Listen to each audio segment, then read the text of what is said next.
And now we're going to see who's dunking who. CLG versus Dig. Let's get into Champ Select. It's Irelia and Akali both banned away again, along with Qiyana not touching the Rift.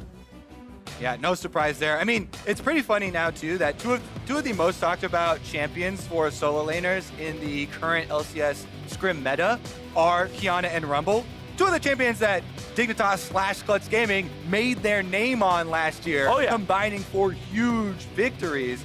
And we're seeing some of them banned out here. The Rumble actually will get let through from the side of CLG. It could be first picked away from them, but that has been one that's very popular for all teams right now, because it's such a good flex pick. It's been used as a mid laner very heavily in the LPL as well as top laner. And when you have these types of players around, gotta give plenty of leeway. Ruin hovering over a couple of questionable champion picks here. Remember, Garen's better than he used to be when he was nothing but Yumi's car, but he's still not at the point where he feels safe to blind pick. Instead, they're gonna go with something that is very high priority with the Senna. All right, Aphelios is left up. Tahm Kenchd is locked in here for some safety for the bottom lane for Team Dignitas. Another one that's very big for bottom lane is Misfortune right now, and I really like the power that Misfortune's going to bring to your early game, plus the huge AoE from the ultimate. A lot of teams have been really happy with that one, but Team Dignitas don't pick their marksman just yet. They grab Grig the Elise, one of, if not the most highly prized early ganking jungler in the game right now. Because of the powerful mobility, CC, and damage you have, you can go affect these lanes very quickly. And from what I said in the last game about how a lot of pro players rated top lane very low in terms of what's the most important lane, well, what if you can make your top laner a souped-up Walmart for the rest of the lanes in Ornn and just give them lots of free stuff? That's one way to impact the rest of the game. Yeah, it's kind of funny right now because everyone's like, yeah, you know, nobody wants to play any tanks, except for Ornn. Of course, Ornn. Yeah, we always want Ornn. Everybody wants to sound the horn in the middle of a team fight and give their carries some free stuff. Rek'Sai, another one of those powerful level 3 ganking champions like you're talking about in the jungle. And I actually really do like Senna. One of the aspects that's kind of underrated is the camouflage that she can give the rest of the team. Moving up, when you have people camouflaged inside, you're able to get these long-range engages. And Ornn has one of the longest range engages in the game. So you can move the entire team up, get a lot of surprise team attacks in, try and make use of that towards the mid and later stages. Meanwhile, there's an early game stage locked in here. Oh, baby. Renekton is lane dominant right now, and probably the best pairing with Elise.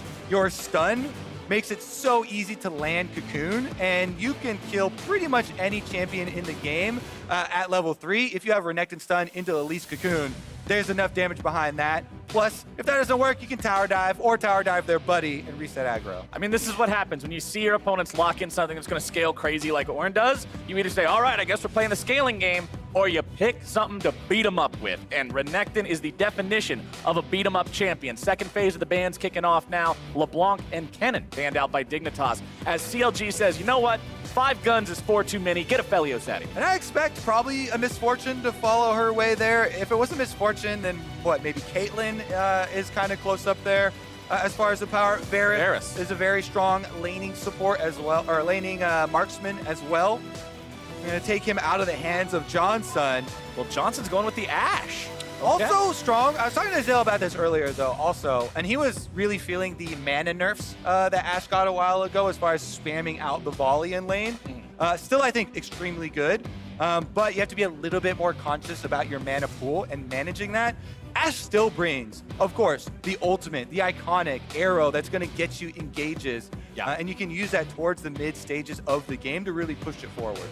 Cassiopeia locked in here for the mid lane for Crown. We'll see how well that one works out. Isn't a mobile mid laner, so it could be vulnerable to those Elise ganks, to those Ashe arrows, to the engaged potential coming out from the side of Team Dignitas here. Oh yeah, I would not be surprised if Crown takes Cleanse on this Cassiopeia. There's an Elise in the jungle, there's an Ashe in bottom lane that might be firing arrows at you at any time. Without even seeing the mid lane matchup, there's a possibility that he does take the summoner spell. Leona locked in for CLG. This is a very powerful engaged support right now, especially onto an immobile AD carry. That can hurt if Kenchd is not ready. And I was talking about the engaged, with Senna plus Ornn, and these long range CCs. And Leona has another one of the longest range hard CCs in the game with her ultimate. This CLG composition here can definitely find some picks. And we've got Viktor there in the mid lane for Froggen. He's saying, all right, you're playing Cassiopeia. You're playing something that can zone people away, that has a lot of high damage potential. I will answer that call. And I always do like the added factor that he's playing against Crown. His most iconic champion still to this day for me is the Viktor because of his dominance with it in previous years. But Froggen going to be able to use that range, that wave clear. Very nice lane into Cassiopeia. Doesn't have to worry about some of the things that everyone else does have to worry about. Plus, the gravity field is kind of hard to do on your own, but if you have a jungler that has CC, or a jungler that can even slow them down with something like Chilling Smite, that goes a long way in actually making the gravity field much more threatening than most mid laners are able to walk their way out of it if you don't have supporting tools. My favorite thing about this draft is the number of engage tools on both sides. Everybody except for Cassiopeia can engage on the side of CLG. Renekton, Elise, Ashe can all get things rolling on the side of Dignitas. That's exciting for me, because that means whenever either one of these teams smells some blood in the water, they can chomp at it. Definitely going to be throwing some punches here. If you want to fight, you should be able to get it in this game. That's exactly the kind of League of Legends I like watching, especially with both of these junglers on those powerful level 3 gankers. I want to see some contests for some crabs. I want to see some lane priority taken over. With that Renekton in particular in the top side, you expect that to be owned by Dignitas. All right, and checking the summoner spell, since his matchup in the Viktor doesn't necessitate a cleanse, Crown has not taken it here, so mid lane is a possible target for Elise. You always want to look at Elise Renekton. Sometimes that will be the super obvious ones, and teams will play around that. Yeah. It's nice to have more options here for Grig. There's been a lot of talk. There's been a lot of talk. Also, speaking of Grig, about his time on TSM, he had that switch so often with Acadian in the jungle. And they talked about how he performed so much better in scrims that he did on stage, never was able to find it. Now with his starting spot on Team Dignitas with Elise here in the first game, you got to think that he wants to make a big play early. And as we're waiting for the minions to spawn and the action to start, Ovely is standing by with a sideline report with ThinkCard. Take it away. Thank you, Captain Flowers. I'm here with ThinkCard. No, I'm here with ThinkCard. This is Riv. Dignitas now coming back into the season, built around Huni. This team looks absolutely awesome. I have to ask you, though, starting off, how do you feel like the champion select went? It went pretty much as expected. I don't think they threw any curveballs at us, and we got pretty much the champions that we wanted. So it comes down to execution at this point.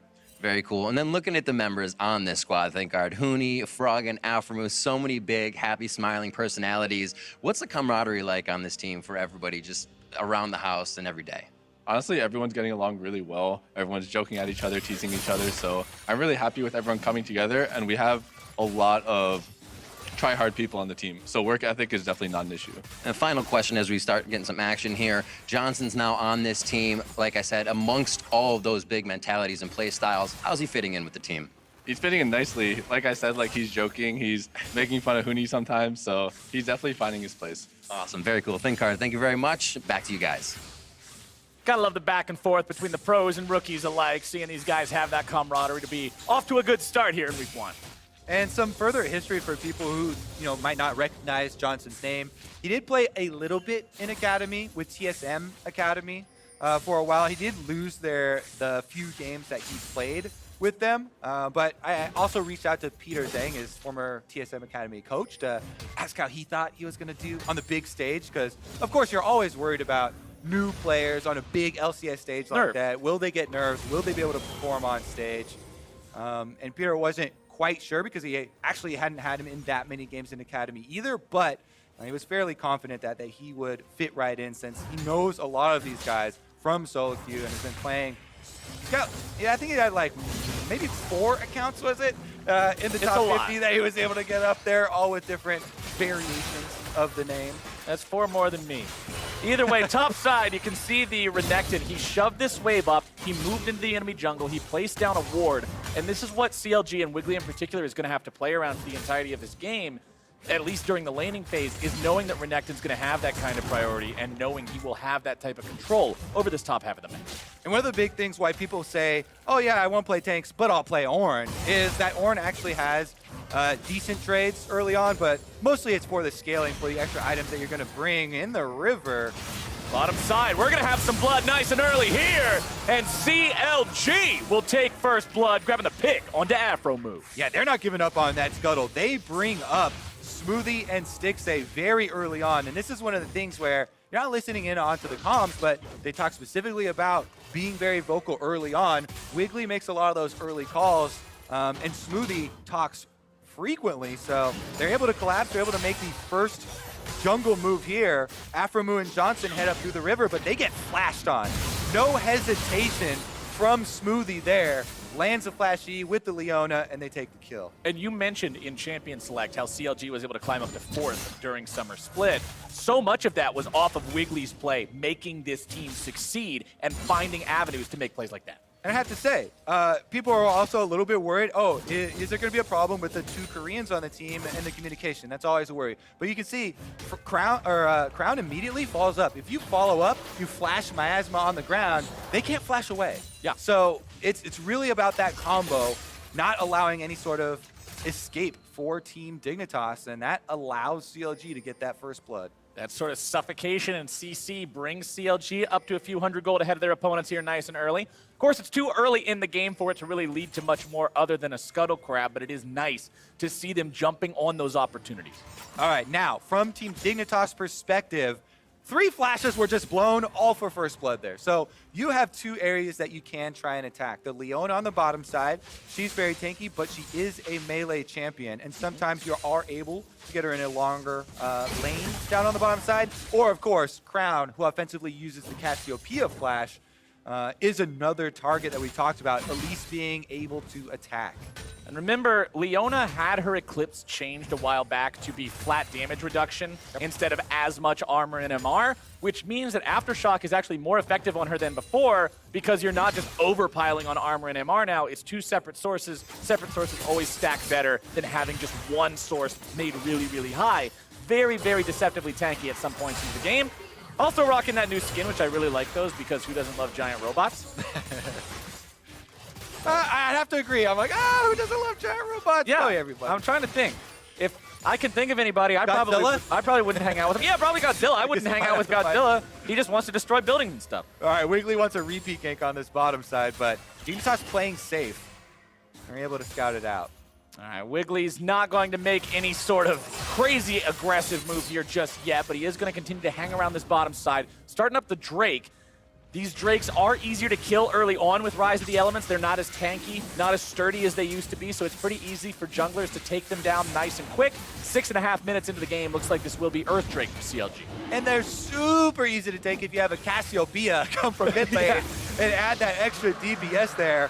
That was allowed because Crown pushes out on mid lane. Froggen goes for the recall with the Viktor, and they make another play on the bottom half of the map. This does open up the synergy that we talked about, very famous, the Renekton and Elise, but since Ruin is now level 6 and playing safe under his turrets, it seems to be negated as an option. So one of the things that's been highlighted is their ability to play weak side Ruin, giving what the team needs. When you're on Ornn, try and stack up for it later on in the game to allow the extra gold efficiency in your item upgrades for your team. Just stay safe, don't give up too much. Nice steal of the blue buff there coming out from Wiggily, making sure that that stays off of Froggen.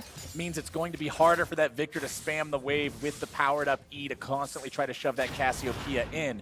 Grig still hanging around this top side. Froggen as well in the brush just to see if maybe they can catch someone out. But Grig will steal away the enemy blue in retaliation for losing his. All right, trying to split the 2 halves of the map here. Since bottom side has been controlled by CLG, Grig should be able to get it for Froggen, and having blue buff control here in the mid lane, allow him to spam it out, and maybe will result in something topside. They could continue this roam.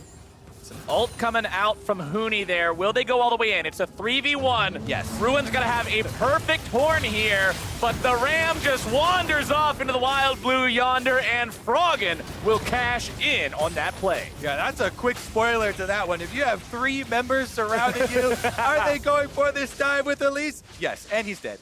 Well, that's some free money in Froggen's pocket, and that's exactly the champion you want to have that on. All right. Going to teleport right back to lane as well so it doesn't lose much time. And again, they've got vision through the jungle, so they know no support here coming for Ruin. Easy stack up. They land the stun. Bye-bye, Ram. No cocoon. He's toast. And it's an easy pickup. They don't have to worry about juggling tower aggro there either. Froggen, I believe, we saw a teleport channel right before we land back to the lead play, but it's going to be CLG moving out to the next objective. Rip Trail at 5,000 health.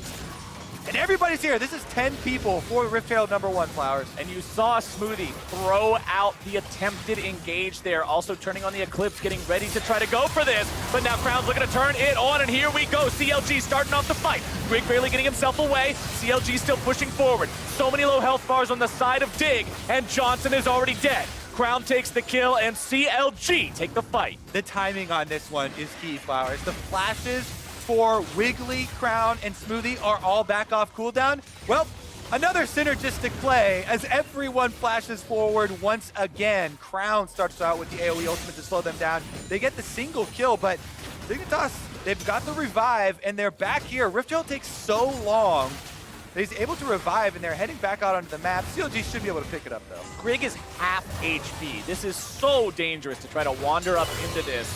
Smoothie's still not level 6, thankfully for Dig, so there's no solar flare engage, but he'll be there before too much longer, so they really need to respect what's going on here. Stixxay and Smoothie continuing to walk up into the lane. Huni popping the ulti, able to find quite a stun there onto Smoothie, who continues to disengage. Stixxay looking to help him out there, firing off the ulti, grabbing the shield, but Smoothie is unafraid. He continues going back in, but he overextends too far. Ruin has made his way into the back line, still looking to make more happen. Wiggily also going to continue diving further, but instead he goes too far. Dignitas get themselves some kills. Sometimes you should be afraid.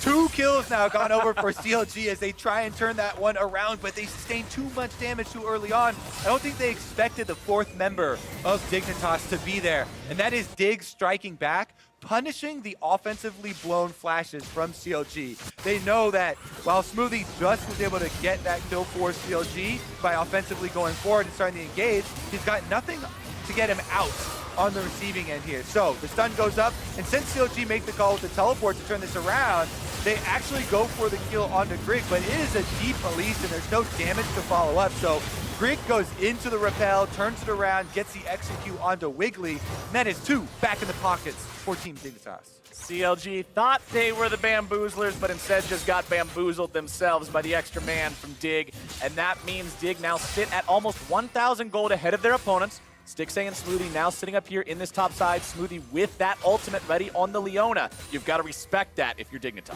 All right, 3 members also need to be respected. Huni backing off a little bit, but he's really trying to keep some extra health on this tower, making CLG think twice about actually committing their melee champions to help get turret plates off.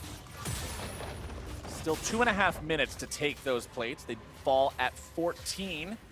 So we'll see how much money CLG is able to mine off of this turret. Dignitas also have a Tahm Kenchd in mid lane with Ashe, so they could threaten a Tahm Kenchd Abyssal Voyage up to the top side if CLG try anything as far as a dive goes. So I think that CLG should be much more cautious this time around. And the answers are definitely there from Dig. So many things you have to keep in mind playing against the Tahm Kenchd. You've got to respect the in-fight devours, the out-of-fight voyages. The champion just requires a lot of attention to be paid at all times. Yeah. I will say, at least for the level 1 ultimate, the range is a lot shorter than it used to be when a champion first came out. So you get a little bit of time to react as soon as you see the Tahm Kenchd leave mid lane. And you're like, hey, it's probably going to be about halfway up the river until the attack comes through. Infernal Drake's the next target, though, and Dig are in position first. You can see on the mini-map, though, bottom side, they've got Wiggily and Ruin in a brush, waiting for someone to come to lane, but there's an objective up there already.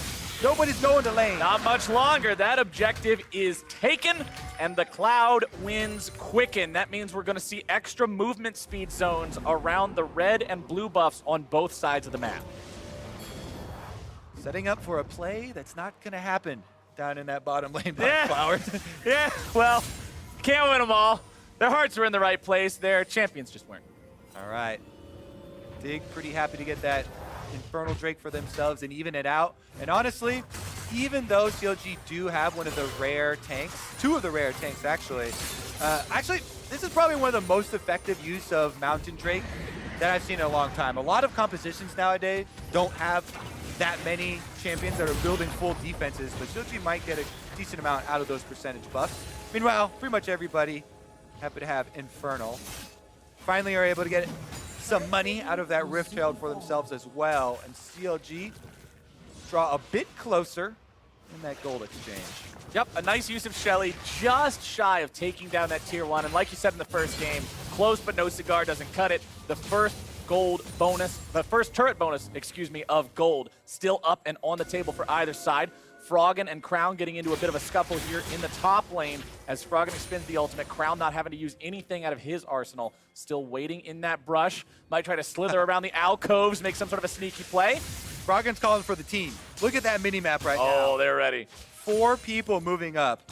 Crown's trying to play around here defensively in the brush, but if you have 4 people from Dig heading to the top side, that's going to be rough getting out of that one. Oh, they have to have seen that the volley hit something there. Yeah, he knows he's got the extra attack speed. All right. Find the snake. Can the snake slither away, or is he going to get turned into a nice pair of boots? He goes for the petrifying gaze, but he can't stare nobody down like that. That's another kill going over to Froggen. All right, CLG, now knowing that 4 members are top, since Crown can account for all of them, trying to push down mid lane, but they get collapsed on with a teleport. Huni just has to walk away here. CLG's got too many people around. And Dignitas will grab themselves that turret up there in the top side. The gold still within 1,000 here. Both these teams, although they've found plays back and forth a bit, have stayed within striking distance of one another. Yep, definitely have done that. In the opposing sides of this map, turrets traded for bottom and top side, and we'll see if they can get a rotation out here because there's a fight in the river already. Huni starting off with the ultimate, but a nice 2-man knockup comes through from Ruin. CLG looking to engage this one. That gator is huge, but unfortunately he's also pretty slow. Dig will not find the play they're looking for, and CLG walk away. Costly in cooldowns for CLG there. 2 flashes on their frontline members, plus the Ornn ultimate used here for CLG, so let's see if Dignitas can actually answer back. I really, maybe we'll see the timing on the Ash Arrow. Once Johnson's CD comes back up, that thing's very, very close to coming off cooldown, and generally you'll see some of these control wards like you see on screen in really good spots to set up Ash Arrows from. If you shoot your Ash Arrow from out of vision, where you know you have true sight, makes it a lot easier to land those picks, and then your team can collapse on them. If they set someone up with that, Elise and Tahm Kenchd can get there quickly. And we have seen a lot of Dig's plays this game come from counterattacking CLG after CLG makes the move first and expends those flashes. Wiggily and Ruin are going to be who I keep my eyes on. Of course, Ruin has used the Summoner Spellbook. He says, look, I know I'm not going to have my flash. We'll trade it off for something else that will be useful in a fight. With the Ignite in there, I'll be keeping eyes on whether or not they can make a kill happen with that. Some CC coming down onto Grig, who repels away from the Solar Flare. And now Dignitas will see what they can find. Ruin's here on the front line, has to charge away. Froggen dropping the ultimate, the CC comes through, the damage is down, and Froggen is a cannon this game. Well played by Dignitas there. CLG still don't have the Ornn ultimate. We are talking about them burning from the bottom lane skirmish, and if you use your Solar Flare on Elise that has Repel available, then there's no more CC. All these big CC tools that we have not available for CLG. So Dignitas doing a good job getting a kill back there for themselves and turning it into an objective. And you can see Huni trying to come around there on the sides. Maybe a flank is available. Wiggily, however, has the trimmer sense to see that somebody was over the wall. That means CLG can immediately fall back, not put themselves in a bad spot for this. But Dignitas have built themselves a bigger, better lead now. They've got a Rift Herald ready to go here, locked and loaded on Grig to get even more gold in their pocket. See if they can get a reset, because they need multiple people to buy. Froggen goes back to base, able to get a lot more AP for himself. That might not give them time to get back to this dragon. Wiggly's already started it up. The Rift Herald will be summoned in mid lane, so they're saying, all right, CLG, if you want the Drake, it is going to cost you, and it looks like that's the play. They know they won't be able to rotate in time. All right, Rift Herald takes out mid. Trade of objectives will be complete as the tower goes down, and the Ornn ultimate's back up. Solar Flare almost off of cooldown, so they can look if there's some positioning. Shelly gets off the last charge. That's a feel-good moment because the damage that she does is very high. She also kills herself very quickly now. Yeah. As long as you get that charge off, though, you feel like you got the full value. She loses most of her HP on the first charge these days. Yeah. That second charge just feels phenomenal, especially when she's down to 400 HP or whatever that was, where a few more auto attacks would have taken her out. Dignitas happy to grab that one. Happy to be sitting 2,500 gold ahead of their opponents. They're down one Drake. But as we mentioned in the first game, it's not so much about being down a Drake, it's more so how close are they to Soul, and CLG still need a minimum of 2 more Drake to get that. And look at this money. Froggen, the richest man in the game. With those 3 kills on the Viktor, this is where the Dignitas damage is coming through. You talked about him bursting down the last couple of hits for that kill in the previous engagement. Viktor, with that laser, is going to be what they play around. Yes, CLG have a lot of CC, so they should be looking at him with their Ornn, with their Solar Flare from Leona to try and take down that big threat. Froggen with legitimately twice as much gold as Smoothie here in this game. Of course, mid laners will always have a bigger budget than support, fair, but twice as much is still a pretty cool milestone to see. As we'll see how Dignitas continues to build this lead, working on that bottom lane tier 1 turret. That one will fall, and that is the final link in that outer turret chain here. That means more map control for the side of Dignitas. That means it's easier to push up into the CLG jungle, put these wards down, look for what you were talking about specifically with those Ash arrows. If there's a control ward in your jungle and you get popped with an arrow, all of a sudden the goon squad's coming after you. I like what they did. They split the map trying to trade some objectives here instead of actually forcing it. See if they can have some setup, because we're approaching the 20-minute mark. Everybody's favorite time where Baron pulls some more action and some more control wards up to the top half of the map. Teleports are available on the side of CLG, so what you always recommend is them trying to get that side lane control. You can see Ruin pushing out the bottom side. Ornn's got the teleport available. Huni and Froggen for Dignitas both still have them on cooldown, so they have to worry about getting flanked, about getting engaged on while the map is split. Yep. Always got to be mindful of how many bodies are there and how many could be there in the flick of your wrist when somebody decides to use that TP. One thing that's also worth pointing out, Ruin, now level 12. Remember, that's when the Ornn items start coming online. He's got the Iceborne Gauntlet upgraded into the Frozen Fist, and that just means every level after this, it's going to be another item for either him or one of his teammates to juice them up and make that gold lead that Dignitas has earned shrink. Also, since I know this is your favorite game, yes, it's time for the stopwatch check. Stopwatch, baby! We have a team fight approaching, and CLG are loaded with possible denials for someone who gets picked. Yes, I believe this stopwatch is, in the right situation, the strongest item in the game, bar none. Completely changes the way a team fight can go, and 4 of them? I'm going to hear that noise in my dreams. What that means is that Johnsun will be aiming directly for stacking CC on Stixxay. Stixxay's got the cleanse. He's the only one without a stopwatch. So maybe they can try and burn that and see if they can get an engage. Otherwise, it does look like it might be another case where Dig just wait for the CLG move and then counterattack. You can see Dig with control over that Baron area right now. As I said last game, 21 minutes in is pretty early to try to rush it down and explode it really quickly. However, you do have to always respect your opponents having so much control over the map. If you're in a position like where CLG is right now, you don't just want to concede everything to the side of Dignitas. One ward in the Baron pit from CLG has managed to escape those Dig sensors and will continue to keep an eye on the objective. That is a very dark map for CLG. And since Dragon is spawning, they're trying to get in position, get some vision down around the river for the arrival of Cloud Drake number 2. Meanwhile, with 30 seconds to go, that's plenty of time for Froggen to base and get his second needlessly large rod. Extra power here packed in to that very formidable Viktor. And one thing I also want to point out that's very important, the second item that Huni's gone for, it's not the usual Chad build Renekton stuff that you see where he just goes for bruiser items and damage. It is a Gargoyle Stone Plate. His job is to be the meatball among the pasta that is Dignitas and make sure that he can just go in there and soak damage all day when he initiates his fights. All right, does get hit with the snare, but it's just waiting at the duration of CC here. CLG have control over the Dragon Pit. Not starting it up yet, just baiting a little bit. Wiggily and Smoothie isolated right now. Smoothie has to flash away from that cocoon. Even if you are tanky on the Leona, your opponents can collapse and blow you up 5 men strong. They got it spread.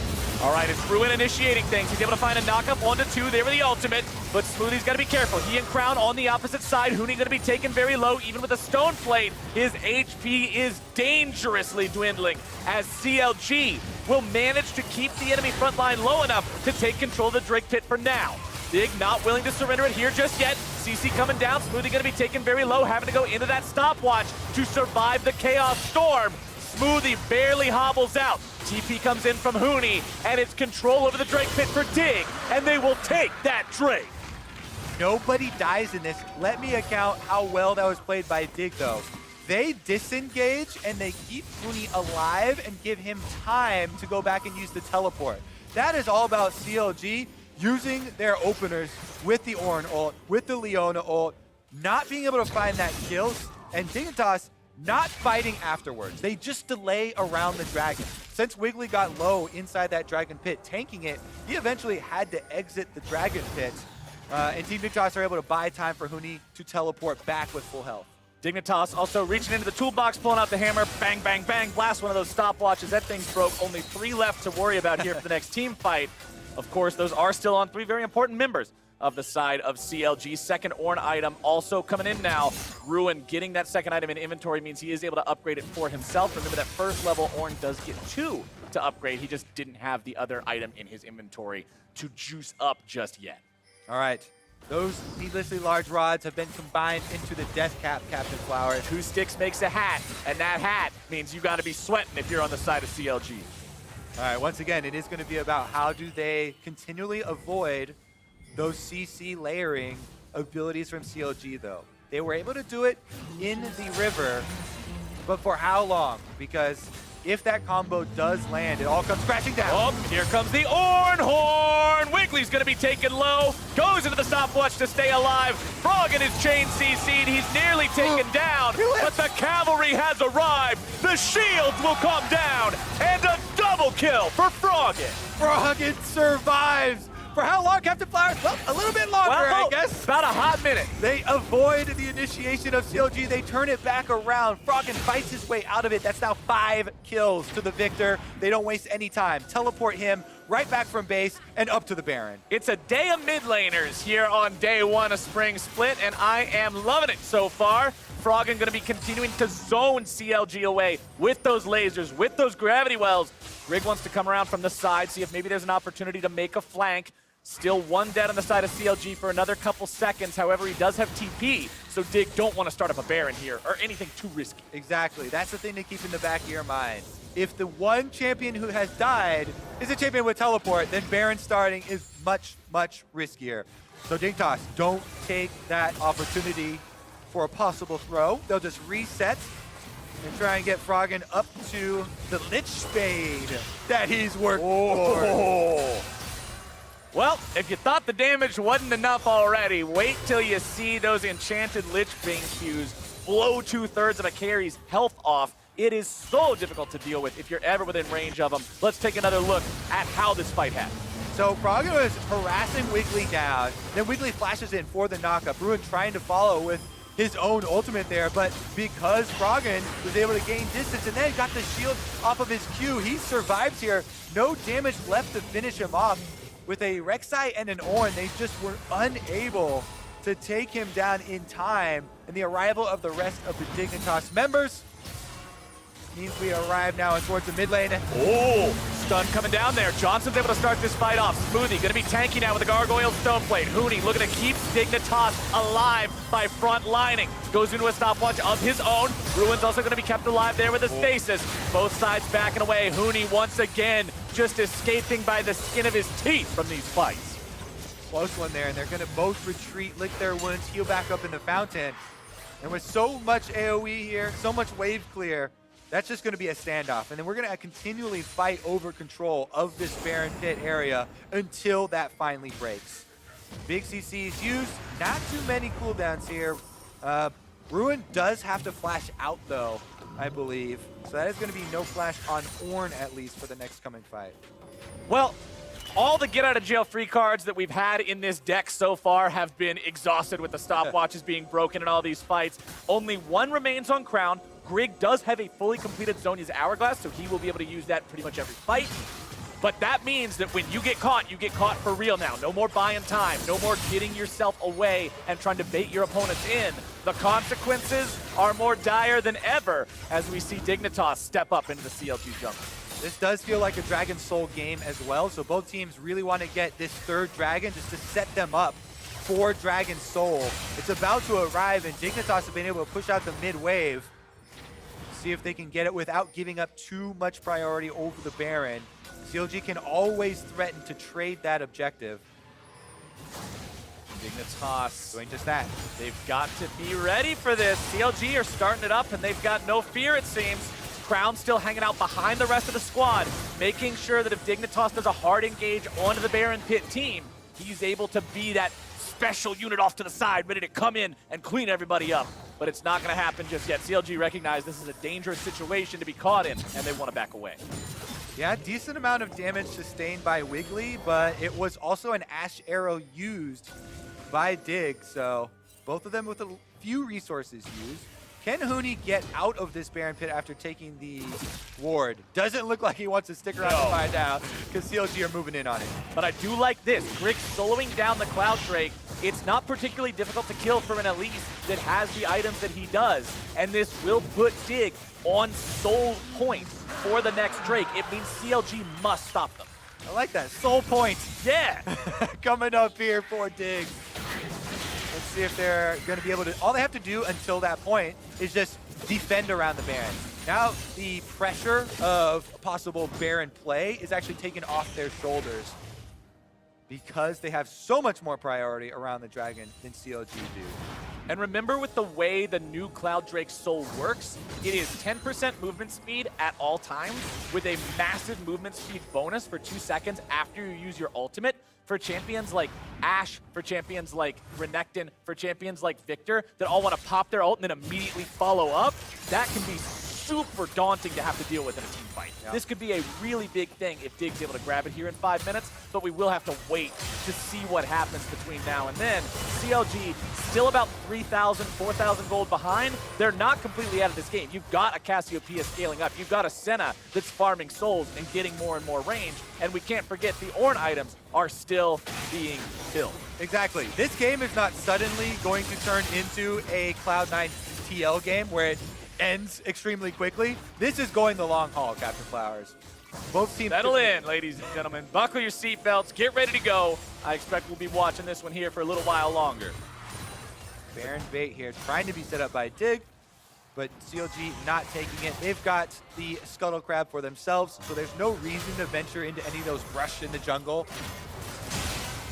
Grig just had a situation happen that I hate, where your teammate is sweeping a ward and he sees it, but he doesn't go after it, and you want to clean it up. You're like, hey, come back here. I'm trying to get rid of this. But unfortunately, he only got one of the auto attacks down. Wasn't able to take care of it just yet. You can see Huni sweeping up. Oh, it happened to him twice. Okay, he got that one. I was about to be tilted for him. All right, here we go. Will we get a side initiation? Johnsun holding on to the arrow for now. Just waiting to see if there's an opportunity here. Remember, CLG should have their eyes on Froggen. Initiation on this Viktor is critical. It is a Lichbane Death Cap Viktor. 5 kills to his name. And he is separate from the top. But here they go! He's going to be locked down and Froggen's taken out. This is going to be dire here for the side of Dignitas. Froggen barely getting himself away. Huni's going to be tanking up. Aphromoo taken out, and CLG have found one hell of a fight. Huni barely gets away, and that is exactly what the doctor ordered for the CLG faithful. They follow the shot call, Captain Flowers. As the eyes on Froggen, they go right at Froggen because Tahm Kenchd is separate. Tahm Kenchd is protecting Ashe, yet Froggen is the biggest threat, and he gets annihilated, even though they didn't get the kill. Forcing him out of the fight means they start up the Baron. He's teleported back though. Dig can take it. Froggen has made the TP. Dig is not willing to give this one away. Let's see how it goes. Gravity Field gonna come down, and Smoothie is gone. Dignitas have managed to stop the Baron take. CLG in full retreat away from the objective. Dig doesn't want to go up and try to continue what they started. They're happy just stopping the objective. Teleports come up huge, Captain Flowers. Froggen is able to teleport right back after healing in base. He doesn't die. Abyssal Voyage means it's now Dig's turn. TP available for Crown. CLG, they need to stop this. You can't afford to give this one away. Half HP on both Grig and Huni. We'll see if they're able to make their way into the fight. Gravity Field is going to block off the ramp. And the zone control. Game 1 was decided by zone control. And Game 2, it just decided a Baron. Froggen barely survives again. Look at this. He is sitting past the control ward, so he feels pretty safe, but he goes out. As soon as he shows his face, Smoothie flashes in, but they can't finish him before Tahm Kenchd flashes over, devours him, gets him to the other side of the wall. And then Dig, once again, even though he died for it, valiant effort there from Tahm Kenchd to save the carry that matters. And Froggen with teleport gets back out into the river. With Smoothie turning around and no threat of the rest of the team behind him, that is an easy isolated kill for Dignitas. You can see Wiggily went over the back of the Baron pit. Yep. Nobody was behind Smoothie when he goes for that engage.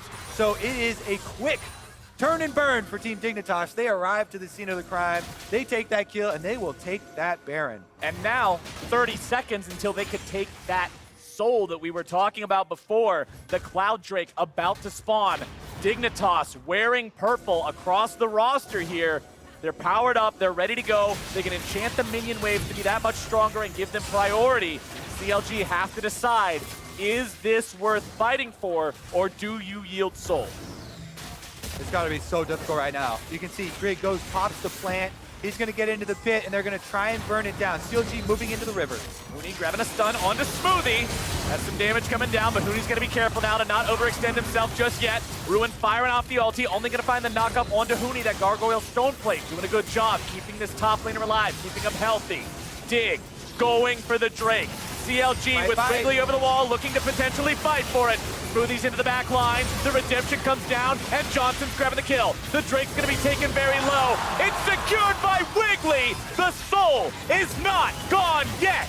Grig chases after, but he won't find anything. Crown slithers away. Dig still in hot pursuit, trying to make something happen here. Can you catch a former world champion as he tries to slink out? The volley's not gonna hit him. Johnson's after him. Oh, here comes your Tahm Kenchd with the cutoff. Froggen's made his way into the fight, and Johnsun grabs the kill. I am very ready for this replay, Flowers, because I'm going to split attention of the viewers. There are two very big things going in the same time. All right, initially, you have Smoothie distracting up on this river side. He's going to go for the engage, while Wiggily looks just for the steal for CLG.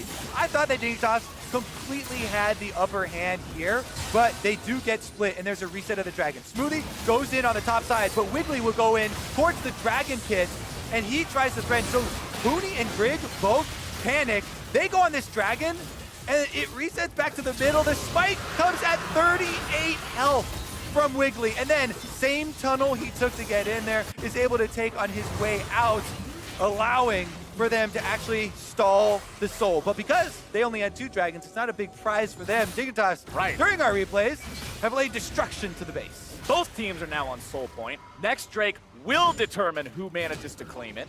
That's going to be in 3 minutes, though, and Dignitas have laid siege to that bottom lane inhibitor. With that gone, it's that much more pressure in the opposite side of the base as the next Baron, which will be that next objective on the map here at 2.5 minutes from now.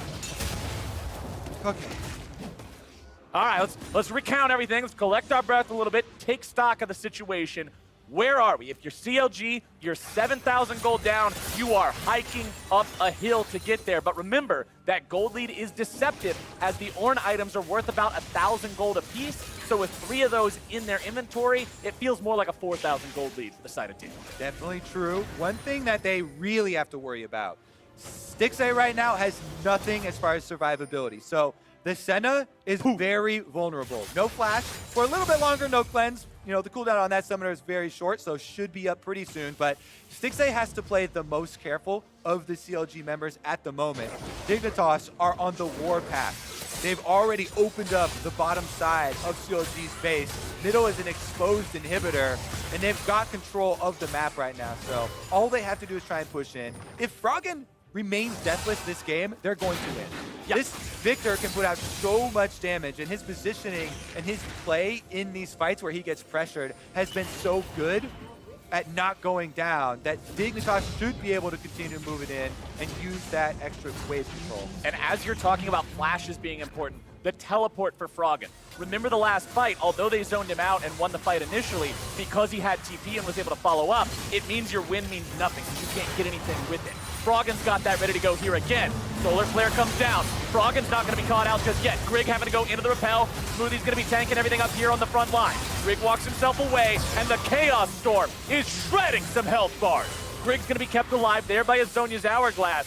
It's a fight where nobody dies, but the final inhibitor turret does fall on the CLG side. And because the Baron is coming up quickly, Dignitas, again, risk averse here. They do not want to take a chance at throwing and going for that inhibitor. They want to full reset. They don't want to let any chance of CLG getting back into this game through some Baron shenanigans. Yep. And they want to be able to protect it. I've said this in previous years, but for any new viewers, I'll say it again. You win League of Legends one of two ways. You either make the bigger, cooler play, or you be less stupid than your opponent. And preventing yourself from throwing and giving away a Baron is how you are significantly less stupid than your opponent compared to the other option. So let's see if this ends up paying off for the side of Dig. Can they play this slow? Can they play it steady? 8,500 gold up. That is a comfortable lead to sit on, but it's Smoothie going in. It's Ruin summoning up the Ram, but it's Huni into the back line and on to Stixxay. Not quite able to find the damage. The crowd's got a shutdown on to Froggen. Huni's grabbing the kill on to Stixxay in the back line as Johnsun goes on a rampage, and Dignitas are simply too far ahead. Huni is tearing this team apart. Dignitas are going to be able to run that one straight to the Nexus. Risk averse puts them in a spot where they feel comfortable taking a fight. Aphromoo, how many licks to the center of a Smoothie pop? It's gonna take a couple, but he'll get them nonetheless. Nexus turret's falling. Aphromoo grabs the kill. Crack open a cold one. It's a Bud Light ace for Dignitas, and they got the win. Aphromoo doing it for the Bud Light sponsor, making sure they get that ace at the end, tracking down his opponents, and finding that kill. I'm sure it feels very good for all those guys on stage, on Dig, a lot of them. This team is a big redemption story for them, coming from a bunch of other teams that did not have the greatest summer splits for them last year. Coming on a stage, forging behind Huni, behind this new Dig emblem, and they come out, they start with a win, smiles all around. It's a strong start. It was a great performance, particularly from Froggen. You were talking about how Froggen's got to die if CLG wants to win, but it turns out the amount of resources they had to invest just to take him out was way too much. And the interior crocodile alligator drives his Chevrolet movie theater